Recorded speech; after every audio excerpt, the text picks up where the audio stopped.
Cool. All right. Well, thank you, everybody.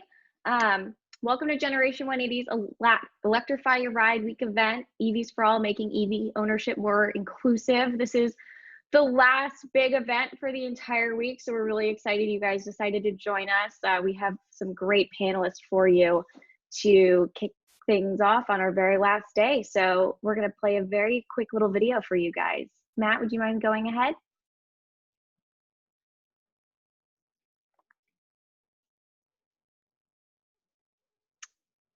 Oh, but the sound doesn't want to work with us. It just wanted us to stay with Meghan Trainor, obviously. It knew that was better. So close. All right, well, if you're here to learn more about how to ensure an equitable transition to transportation electrification, you're in the right place. So thank you guys for joining us. Next slide, please. Perfect. So today we're looking forward to hearing from Dr. Shelley Francis from EV Noir and Lashita Sayer from Women Who Charge. And we're just truly thrilled to have such distinguished speakers on our panel today. So before we get started, I want to just briefly tell you all about who we are. Generation 180 is a national nonprofit based out of Charlottesville, Virginia, working to inspire and equip individuals to take action on clean energy. My name is Blair St. Ledger Olson, and I'm joined by my colleague Tish DeBlon. And a special thank you to Matt Turner and our team members working behind the scenes to help support this event. So here's a quick look at the three major focus areas of our work. We're working to flip the energy script, helping us move from a narrative focused on climate doom and gloom to a story focused on where we need to go, a world powered by 100% clean energy. It's a story that says we can do this and we all have a role to play. We focus on individuals in their homes and their communities because your energy matters. Certain behaviors and technologies not only help to fight climate change, but they also help to build the social momentum and political will that we need to get big system level changes. We lead two major nationwide campaigns, Solar for All Schools, which just released the 2020 Brighter Future Report, and Electrify Your Ride, which works to make EVs more accessible for all. Solar and EVs are clean energy solutions proven to address the two largest sources of carbon dioxide, emissions from electricity generation and transportation. So as part of our Electrify Your Ride campaign, we host educational events year-round where people can learn more about EVs. But this week, it's National Drive Electric Week. So it's been full of online events for EV owners, EV advocates, and the EV curious alike. We've hosted sessions on EV buses, policy, batteries, and really just so much more. So all of our event recordings will be posted next week, including the one for this one. And we also have two events remaining tomorrow, so be sure to check those out. Just a few quick housekeeping items before we dive in. Because of the large number of people joining us today, all event attendees remain on mute throughout the event. So please use the Q&A, not the chat, to submit your questions. We'll get to as many of your questions as we can over the next hour. And like I said, our goal at Generation 180 is to make EVs more accessible for all communities. While EV owners are already part of a diverse and growing community, we still have a lot of work to do. So without further ado, let's hear from our guests. Shelley, do you want to kick us off? I sure can if I can find the unmute button. Good evening, everyone. It's Blair Shedd. I'm Shelley Francis, and I am one of the principals and co-founders of EV Noir. First, as well as another organization that I'll talk about shortly, but first I'll just share a little bit about myself for those who aren't familiar with me. I am a former medical school professor who specializes in environmental public health, the social determinants of health, and health disparities. And my work centers around using a participatory approach to engage partners and communities in programs and research programs. So all that simply means is that I work with people. I'm a people person, and I strive to engage the communities because therein lies the solution to many of the problems. So in terms of who we are, what we do, I'll start with EV Noir first. So EV Noir, I'm the co-founder, managing partner. Some of you know my colleague Terry Travis, who is also a co-founder. And it's EV Noir Mobility Intelligence Consulting Group. And our work centers around two areas. So it's e-mobility best practices and equity best practices. And so we work with utilities, co-ops, municipalities, government entities, nonprofit and NGO organizations. And what we do is that we inform the development of their electrification strategies. It's It's Friday, been a guys. long day, It's guys. been a And long I don't week. have my glass of wine right here. So Oh, anyway, so what we do a wide range of things. So we assist from facilitating a landscape analysis, where we try to get a better understanding of the consumer needs, to implementing a worksite EV program, to education and engagement in diverse communities. Now, on the other hand, we also have a membership organization that's a 501c3 nonprofit that is EV Hybrid Noir. And EV Hybrid Noir is the nation's largest network of diverse EV drivers and enthusiasts. And we have members and chapters around the United States, as well as abroad. So Canada, Europe, the continent of Africa, as well as the Caribbean. And in this organization, our work centers around accelerating EV adoption, increasing awareness across more diverse communities. And so for us, diversity includes not just racial, ethnic diversity, but it also means engaging rural communities, young professionals, women, our LGBT communities, and more.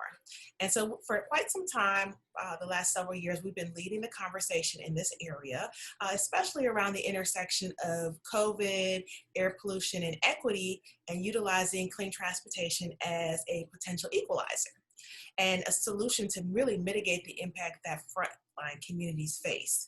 And so for those who aren't familiar with what e-mobility is and that kind of lingo, frontline community means the communities who are impacted worst and first by air pollution. And those communities typically are Latinx, Black, tribal communities, and some Asian communities as well. Also, I don't want to forget our rural communities. So just last week, we actually were recognized for our work in the space by Plug in America. Thank you, Plug in America, and your board and those who nominated us. And so we received recognition as the Organization of the Year for our work to accelerate EV adoption in diverse communities. So thank you. So that's a little spiel about our work in our organizations. Thank you, Shelley, and truly so deserved. We were all really thrilled to see you guys get that award. Lashita, do you want to follow that? You are muted. I'm so sorry. But I can probably fix that. I think I got it.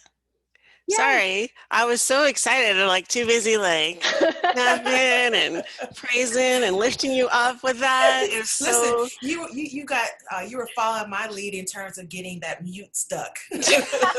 I know, I had my whole monitor, could not see the mute button. It's okay. My name is Lashita. I'm based out of Denver, Colorado. Last year, I founded a group called Women Who Charge. And it was in response to a lack thereof of groups or collections of places where you could go to learn about electric vehicles, to talk about electric vehicles with other people who are all trying to learn about it. And you know, it's always interesting. I'm a small business owner, and to move into a nonprofit space or just an advocacy space is different and unique for me. But it's been a roller coaster ride, and I'm so happy that I did. It was sort of one of those.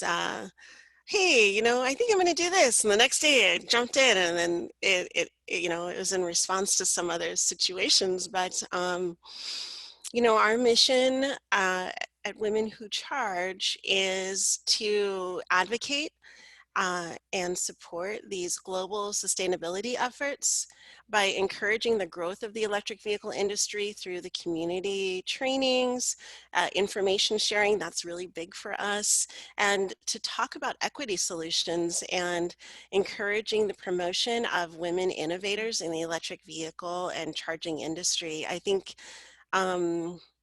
we as, you know, as part of the species, you know, we're innovators, we're observant, we're strong communicators, And often, I just walked into so many rooms and I would state something like, well, this is what we're running into at my small business with a fleet of electric vehicles, a small fleet.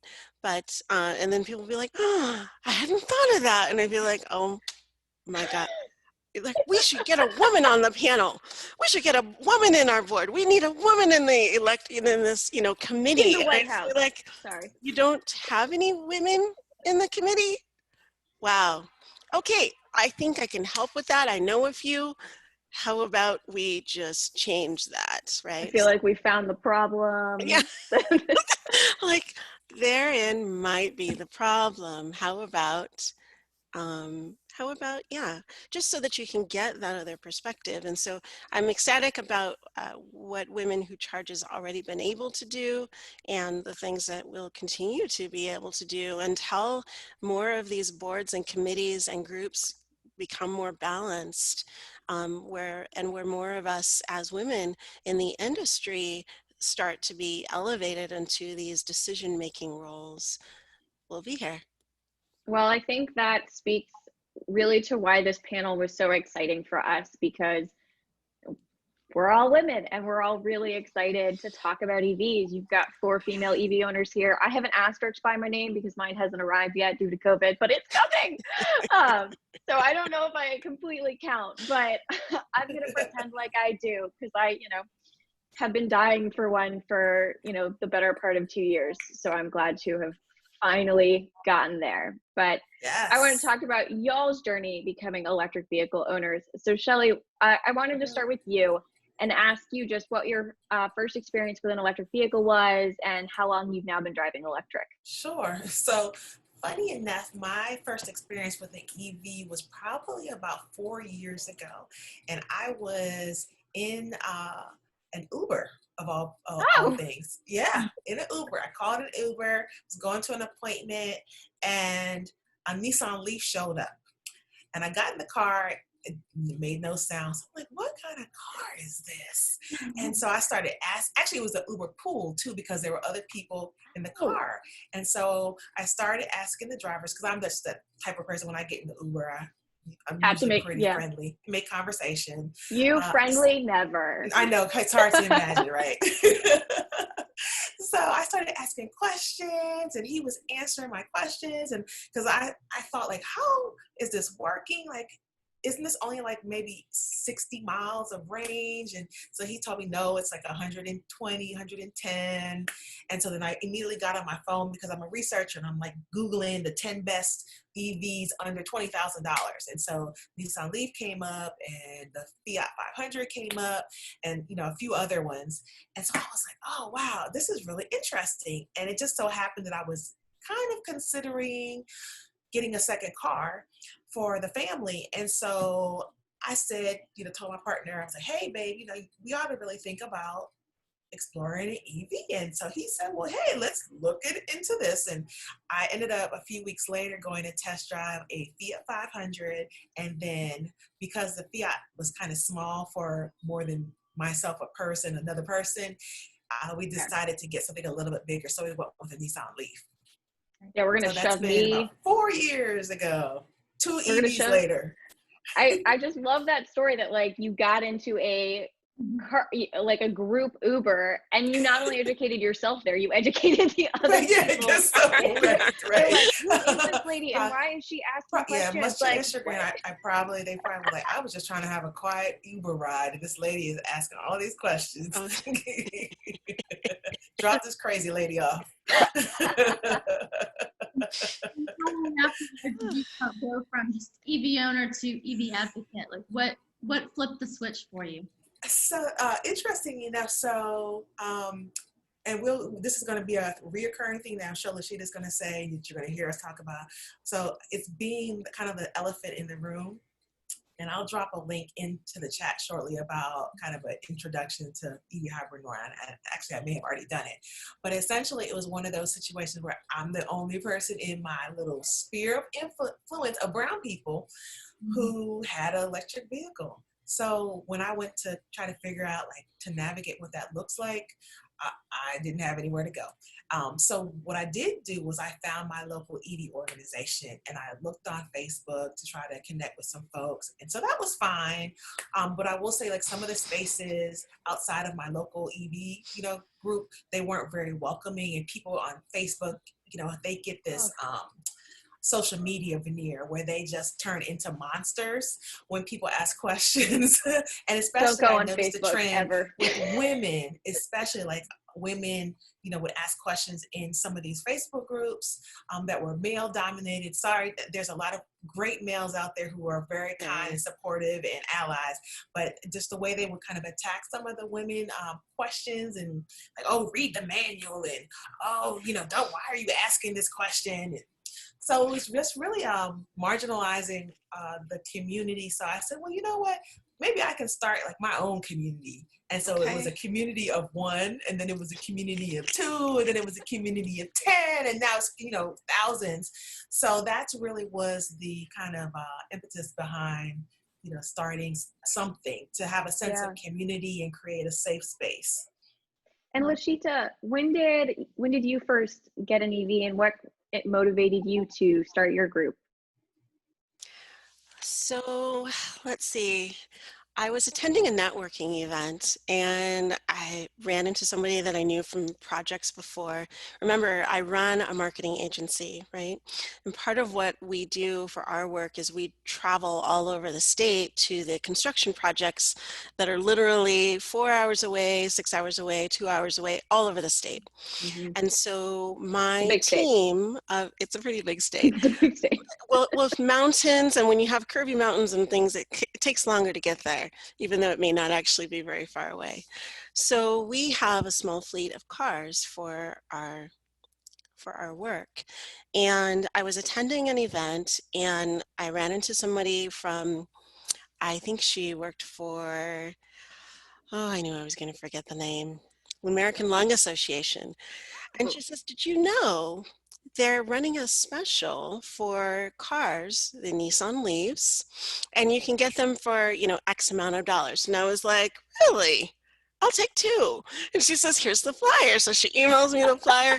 I go into the dealership the next day. I'm like, okay, I want 2 of these cars, because we were ready to change out our fleet. And I was like, it seems like it's a good price and it's a great way. I mean, my team is all about looking for ways of being sustainable in and out of the office. We're working out on construction projects that are always looking for ways, so it just fit, right? And we said, hey, we can get these. It makes my employees feel good to drive them, and it just felt smart, right? Yeah. So the second part of your question, and that's how we ended up with 2 on our fleet. But we ran into challenges having them on our fleet.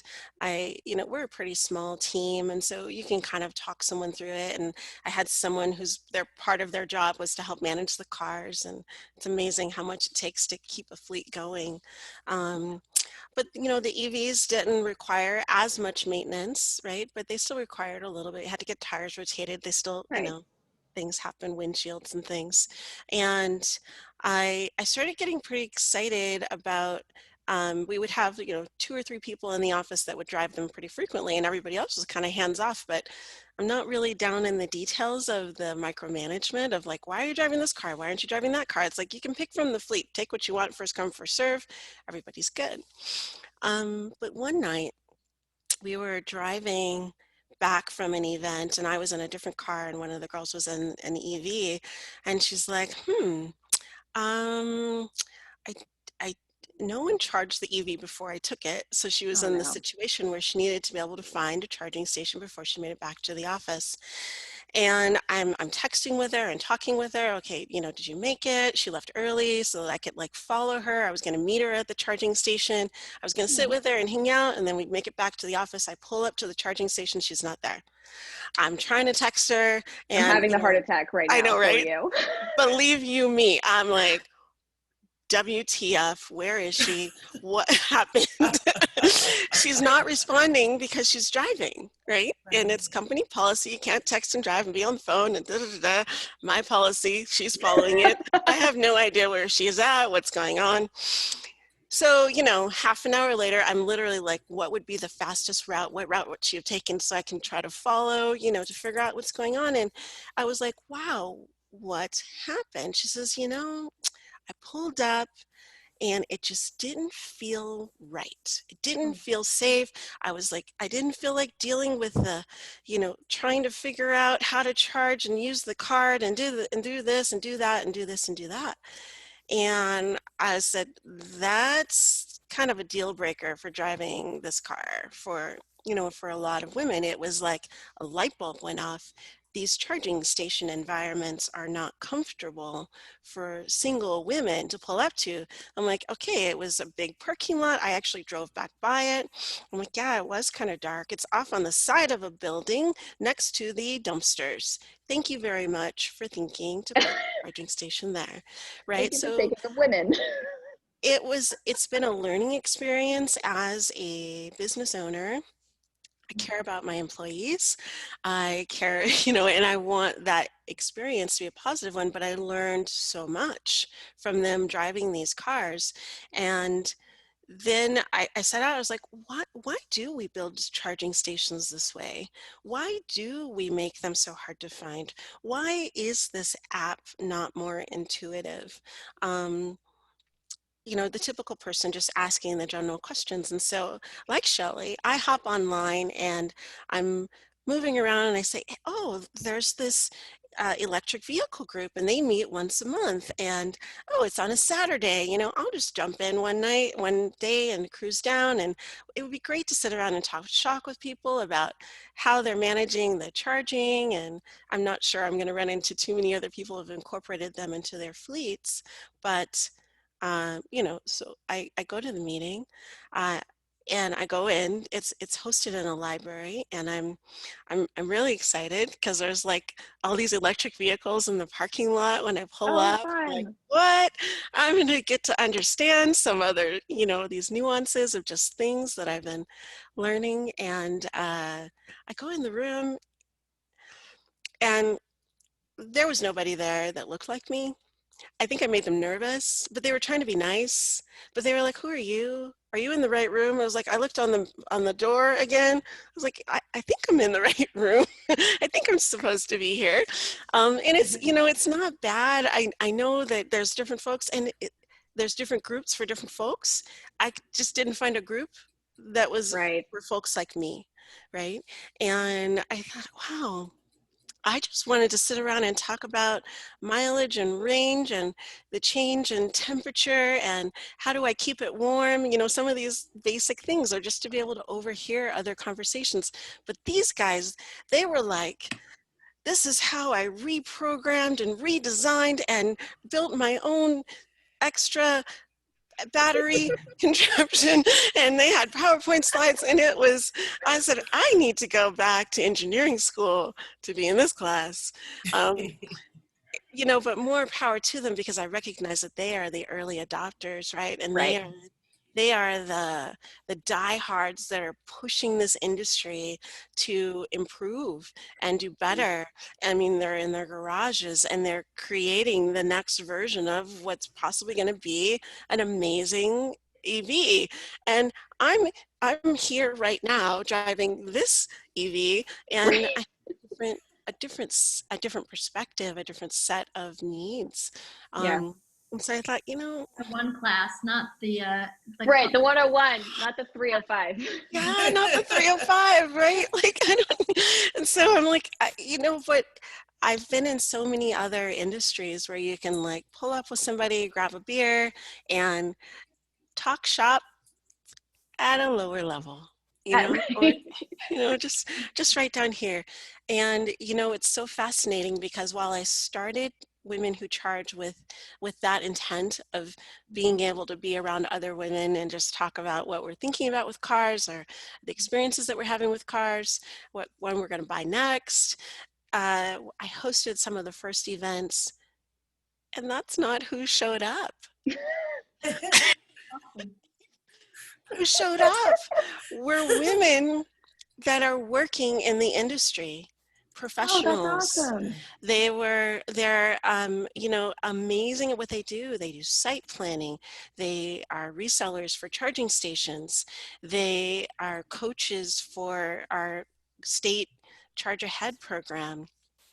Wealth of knowledge, you know, just Mhm. sitting in the room and you know, not only were they EV drivers, but they are experts in their specific space within the field. And I thought, you know, this goes back to that other problem that I later found as I was going into some of these other groups, and they were like, we need a woman at the table. I was like, you know, I know a few of those, Yeah. right?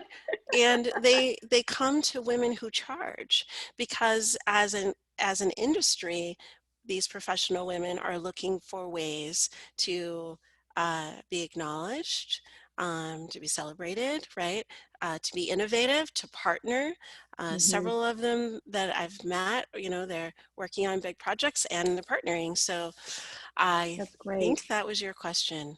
No, it was. It Ah, was okay. really, I want it to was make sure. really great. And I so love the work that you both do because you've created these communities where people can ask questions about electric vehicles in a safe space. And more so, they exist on the internet, which is generally the exact opposite of the safe space. So bravo for that, for being able to pull that off. But Shelley, I want to ask this question of you too, as well. You know, what are the sorts of questions that you're seeing asked? What other sorts of dialogues that are happening inside that group that you run? Oh, it's everything. It runs the gamut from I'm looking for an EV for my 16-year-old or high school student. You know, what type of EV do you recommend? To let's The slow see, one. to the right, the slowest one with the lowest range. Speaking as a To things parent, such Right. as you know, range, like, you know, how do I determine what range I need? And charging related questions like, can I charge at home? What happens if I don't have a garage or a driveway to charge or park my car? Like, how do I navigate that? You know, can you drive it in the rain? Are there some like limitations to, you know, the technology, safety? How long does the battery last? So Right. it's a whole gamut of questions because people in our group are everything from I'm an EV interested person to I have had like this, I'm on my fifth or sixth EV, and you know, I've been like, it's like Lashida was saying, they might have been an engineer, they know the technology inside and out. So you have everybody from, you know, very novice to like, you know, to entrepreneurs who are working in the space Mm-hmm. already. So it's a really diverse background in terms of experience, the type of cars that they drive, because they drive the gamut from Right. Fiat to you know, the most expensive Tesla to the Porsche, you know, Taycan. So it's a variety of different you know, backgrounds and experiences. I mean, yeah, that is actually, I want to, Tish has a question, but I just want to put one thing in that raises the point that there are actually over 40 models of electric vehicles available right now. And there are Yes. there are like 10 to 12 coming out in the next year or two. I mean, Exactly. there are And they're so getting many more EV and more models, affordable. so more happy. and They're more really, affordable. The used market. All right. I'm getting ahead oh of yeah, no, myself. I'm it's so excited. you can't help but to get excited about Right, it. right. I'm so excited for my knitting guys. I'm excited for you because I'm I going up know. there for a ride in Yes. it. Yeah. I'm going to circle back to you because I thought what you said about your Women Who Charge group is so interesting that, you know, you felt like you were the only woman in this EV group, and you formed a group, and you were kind of surprised that all these women experts about EVs kind of came out of the woodwork. You need a safe space for them to come together. You know that statistically women are really underrepresented for EV owners. Maybe 40% of EV owners are women. What kind of barriers are you seeing for women going electric? General barriers for women going electric. Gosh, you know, so I know that we talk about operating in the silos, but a lot of it is just about information. Many of them are just, especially the circle of women that I'm around, they're all overachievers. They're all scheduling themselves, rapidly. So they've We got would kids, never. careers, what? Never, right? And they're like, what? How long is it going to take to charge? What? And I'm like, no, stop the whole worrying about how long it's going to take to charge. You're going to plug it in every night, right? And, so in some ways it's like the myths that they've been thrown, that they've just heard in happenstance about something. And they're like, oh, I'm just so afraid I'm going to run out of power while I'm picking up little Johnny from wherever. I'm like, and do you run out of gas now? You don't, Right. right? You have adapted, and that is this fill up the gas tank mindset, right? That all it takes is a day or two driving an EV, and you realize, oh, I don't have to. I can just drive right by the I just gas drive. station. I don't have to schedule once a week fill ups to make sure that I have enough gas for the week. Very few people are having the conversation with them. And when they walk into a dealership, even though they may have just gotten dropped off by their friend driving, who says, oh, look at EVs. When they walk into a dealership, they're not even presented with an EV as an option. Right? They're only presented with the gas version of the BMW, Right. only presented with the gas version of, unless they walk into a Tesla dealership, right? Right. And so that was one of the reasons I testified at the state level, in favor of us being able to buy vehicles direct so Yeah. that we can just step away from the dealership experience that many of us, heaven forbid you're of color and a woman walking in to some of these dealerships. Um, uh, I'm a pretty strong personality. And so, I can really hold my own pretty well. But there's some other folks that I walk in, they're actually very, very intimidated, and it's annoying, right? And for me, I just assume that it's going to happen when I walk in, and I'm Right. okay, because I'm still going to get what I want, You're because I know what prepared I for want. it. Yeah, I'm prepared for it. And for some other women, though, they're just like, oh, yeah, you're right. Maybe I should just stick with what I know. And that's not familiar. And I just need a car. So I'm just going to go with what I know and, take me through this process, right? So those are probably the top barriers of just this misfeeding. And so, of course, what that comes back to, the solution is education and experience and exposure, and Well, better marketing. oh gosh, yes. Tish and I were talking about that earlier. We were like, yeah, surprisingly enough, the ads of muscle cars driving around mountains and revving and doing tight turns are not targeted at women. Mm-mm. Huh.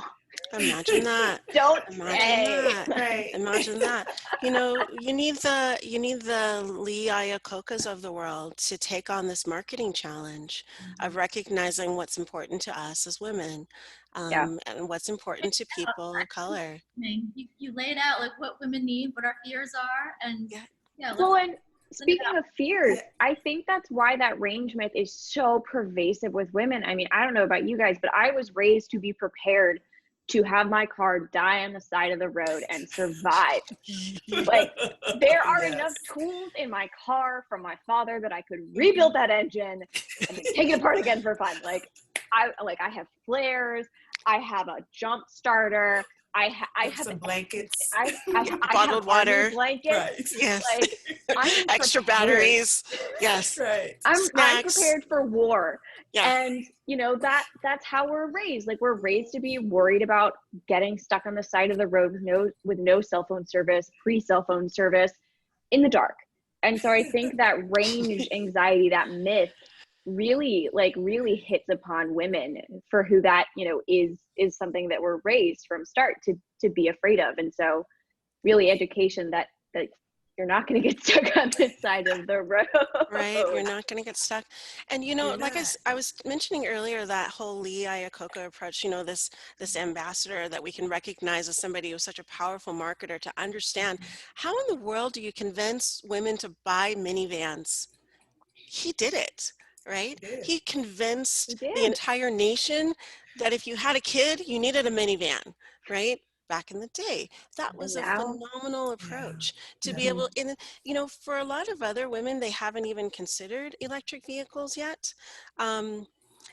They're not concerned about range, right? For them, they're just like, oh, that's expensive, because all they see are the Teslas, or all right. are these very high end. Right now, the early Mhm. adopters were all taking in these luxury cars. I'm like, well, I need something that's just more affordable, right? And once again, back to that marketing message, I think women and people of color that we are identifying in these equity groups, um, they care about the environment, Right. right? They understand what it's like to not be able to breathe or to have fires. We're seeing it even more now, and that marketing mastermind has to put their iconic Their skills foot to the metal, Mhm. right? yeah. And press the gas to make this go forward. No pun Because intended. no pun intended, right? No pun intended. To be able to convince people that this is the lifestyle that you want. Yeah. Driving an electric vehicle is way better, right? And it's the cool factor, the convenience factor, the smoothness factor, or the quiet factor, and the contributing to saving the world Yeah. factor, right? So that's my reason. Yeah. And Well, I always say, Coach in, Shelley? in our work that messengers matter. So if so women are much. not seeing themselves in the space and the conversations and the meetings, then there's a disconnect there. And Mhm. so, like Lashida said, education, awareness, opportunities to what I say, see, experience, and feel the vehicle and the technology, and see how it can fit into their lifestyle and their routine. And from the woman who wants the sporty car to the woman who wants the minivan, or the car that can fit like multiple peoples, big Mhm. families. There's an electric vehicle for every taste and every budget. Yeah. But we really have to do better efforts at education, outreach, engagement, and marketing. Well, I think we could all talk about women and EVs for probably days. We're all clearly pretty passionate about this, but I do want to focus as well on the second topic of our conversation, in that we know EVs are such a fantastic option for a lot of people, as you were saying, Shelley, like the cheaper cost of ownership, the fact that there is a really robust used market right now, that there's an EV for every lifestyle. But we're, even with that combined with the numerous health benefits, we're still seeing Black, Latinx, African American, and tribal communities, and in particular, disadvantaged fence line communities, being left behind in our transition to electric vehicles. So I'd love to hear your thoughts on what the biggest barriers are to these groups making the switch to electric. Yeah, part of Not it, a not a small question, by the not a way. small So take your question, no. time. Well, part of it is there's the knowledge gap. So, and that's one of the greatest barriers, is just the lack of education and awareness of this whole conversation. And so when you look at really progressive markets like California, where, half of the electric vehicles are, when you look at, you ask, UC Davis did a study and they were asking people like, name an EV. And so Mm-hmm. one of the number one answers was a Prius. Well, Prius is not an EV. So if in the market with the highest penetration of EVs, if people are still, not understanding what an electric vehicle is, Right. then when you start filtering down and peeling back the onions to other communities, then, it's not surprising that that's not the height of Right. conversation in African American and Black communities. Like, Priuses didn't take off in our communities, and there's reasons for that. But one of the issues is education and outreach. And so in terms of, I think what Rashida's doing, what we're doing with EV Hybrid Noir, in terms of, engaging more communities, bringing the technology to communities, having and leveraging our members to speak to their experiences as, EV enthusiasts, EV drivers, and what that experience has been for them, really makes a big difference. And then when you start thinking about the intersection between overexposure to air pollution, being part of a frontline community, Yeah. being Latinx, being Black, being Asian, living in a rural community where you may be overexposed to air pollution, then having this conversation about clean transportation, whether it's transitioning buses to electric vehicles, embracing a multimodal electrification approach really makes Yes. a big difference. Because for some communities, it's not just going to be about electric vehicles. It's really more about transitioning your whole transportation network so that it's multimodal. So whether it's ride share, buses, the scooters and the bikes, and then cars, it really needs to be a multimodal approach for frontline communities. So that's one of the reasons why we're really into prioritizing those communities in the conversation. And I think Lashida brought this up as well, you know, in terms of how the chargers are designed, you know, okay, let's put this on the back of the giant with no lights. Thanks, universe. That's cool. Right. That seems safe. But also, you know, we have these charging deserts where, you know, folks in these communities would have to drive 30 miles. You know, in Virginia, we're saying that everyone is going to live within 30 miles of a DC fast charger. It's like, but if they live 30 miles from DC fast charger and they have to drive to that charger and then they have to drive home, like that doesn't actually, that's a disconnect. That doesn't actually help with the problem. Right. And also, you know, there's a lot to be said about these equity communities that we're trying to address. And, you know, kudos to the government for saying this is a priority. Equity, every other meeting I sit in is some sort of an equity policy type thing, right? But, you know, you look at the tax incentives, because that is the first thing that somebody will come at. Well, we have these tax incentives. Why don't they take advantage of those? It's like, hold up. Have you thought about how long it takes to get that tax incentive to recognize? What does a tax incentive mean? And if you are in this equity community, which sometimes we just define as low income, how about we just start with a definition like that? This person's making $30,000 a year, $40,000 a year, $7,000 tax incentive is way more than what they even pay in taxes for the year. So they're not even going to get to acknowledge or see or recognize the incentive. So is that an incentive for poor folks? Right. Or is that an incentive for rich folks who are filing, you know, who have a tax return or something over $80,000 a year, right? So if you're going to have a tax incentive and you're claiming that that tax incentive is helping poor folks, then you need to have one that gives an exception to poor folks that have tax returns under, because basically the marketing message gets diluted once it gets into those communities, because the average, the person that might be that influencer in the community knows that there's some asterisks, as you said earlier, Blair, right? Like it doesn't go across the board. It depends on what happens on your taxes. Do you file itemized taxes? Do you make enough money to even recognize a $7,000 credit? Oh, then it doesn't apply to you. Right. So to walk into somebody and say, oh, this $30,000 car, you're going to get $12,000 off because you have a federal and a state, but it doesn't really apply to them. Right.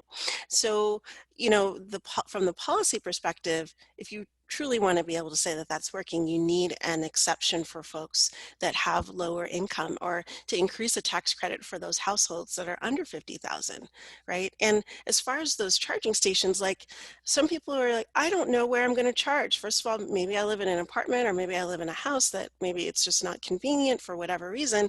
We have a ton of charging stations in Denver. You don't know where they are. They're hidden.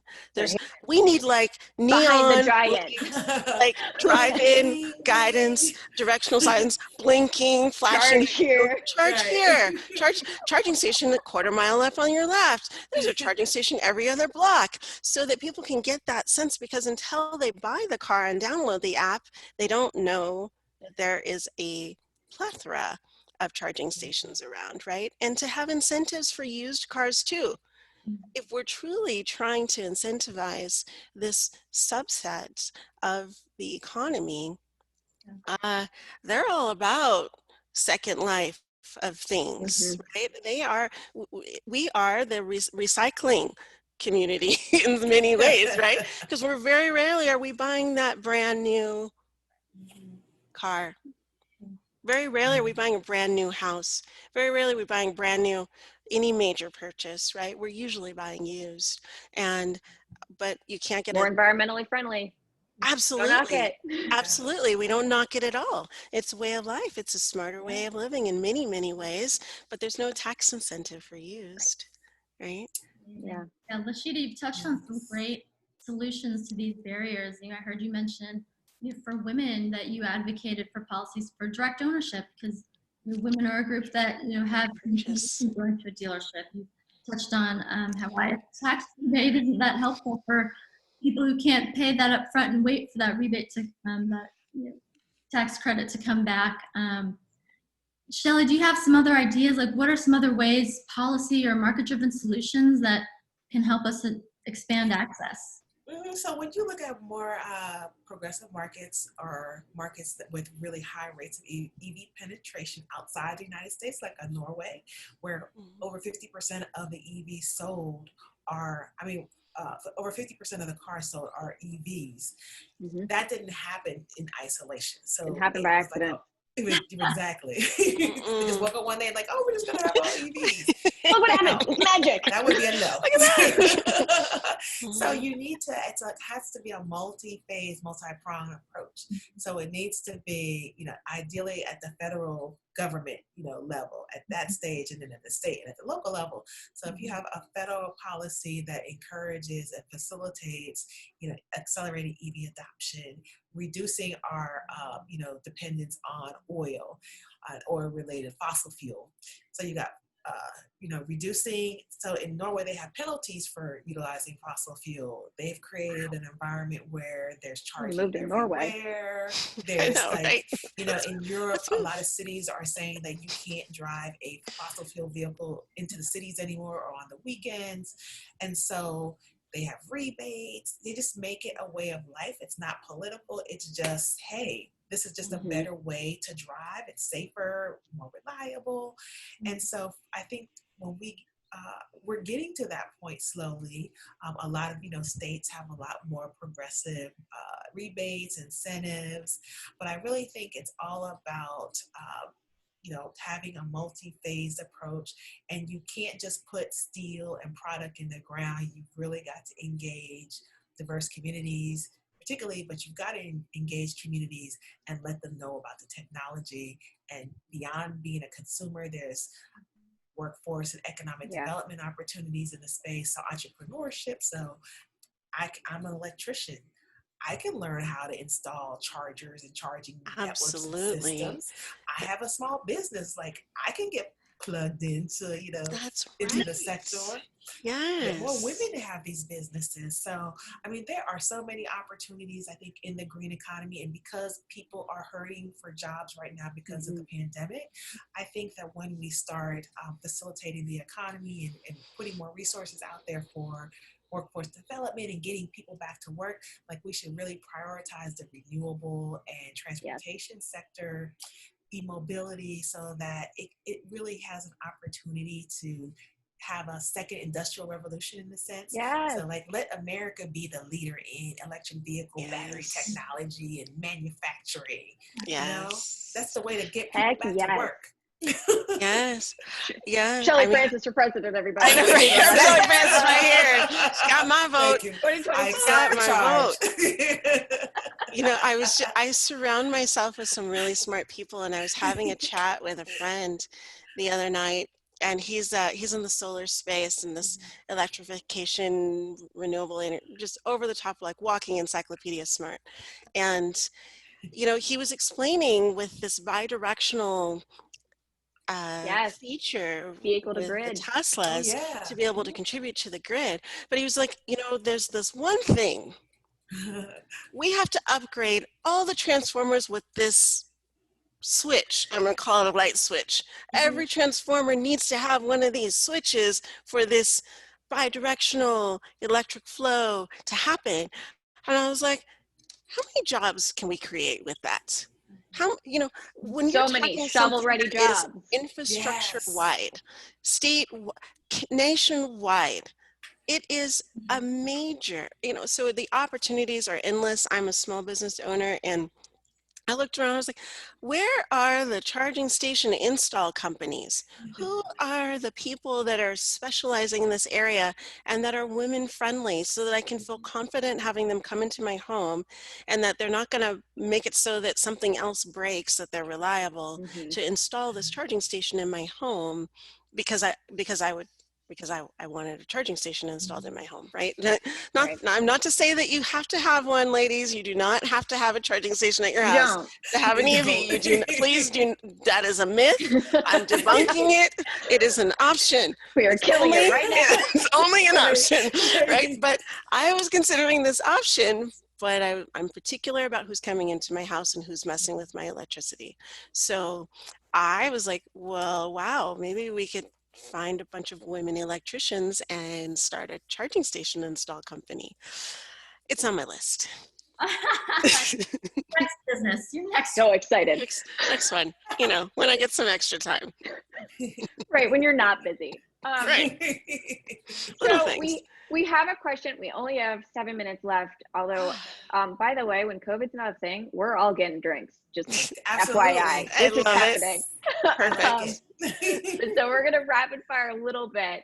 We've got a Okay. question here. While not individual ownership, how do you feel about community car share programs that utilize EV fleets to integrate disadvantaged communities in the clean energy market? And Shelley, I'll let you go first. Okay, so I like the idea because I'm all about multimodal transportation approaches.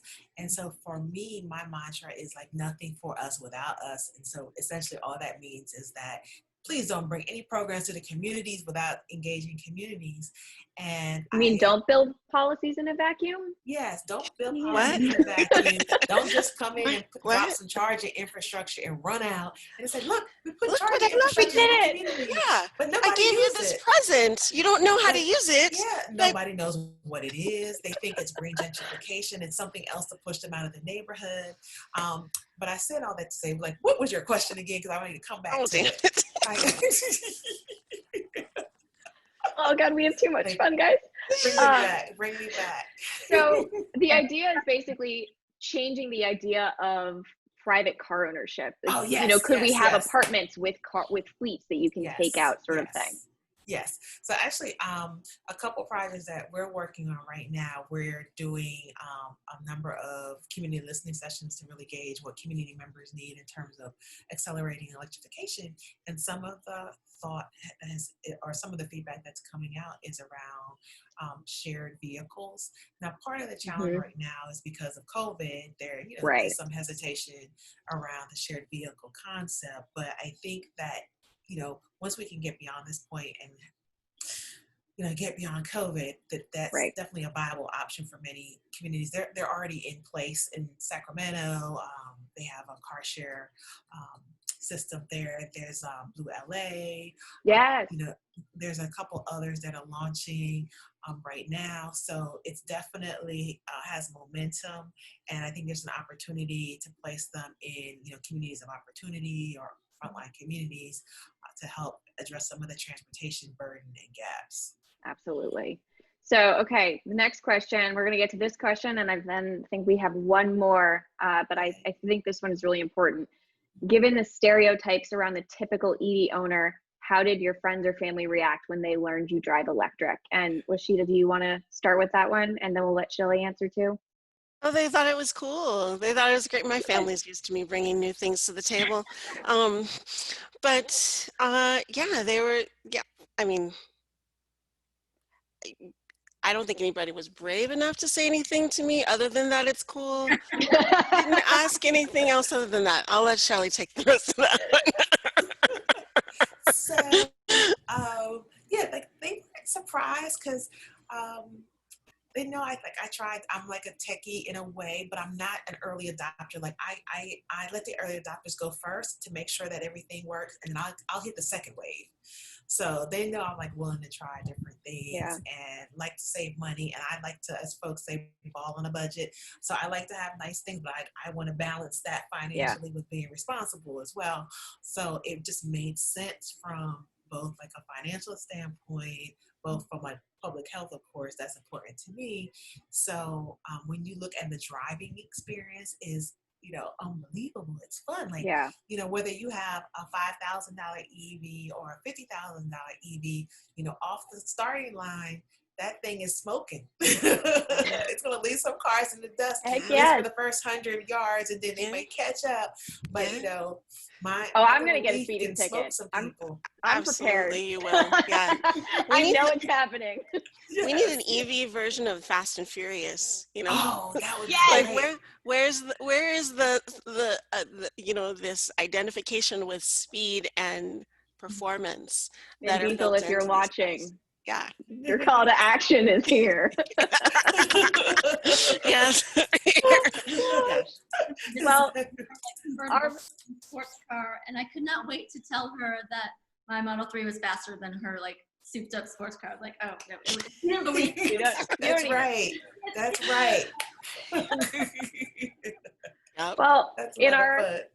our last 90 seconds, at Gen 180, we're really all about inspiring people, the EV owners, the EV advocates, to help support this transition.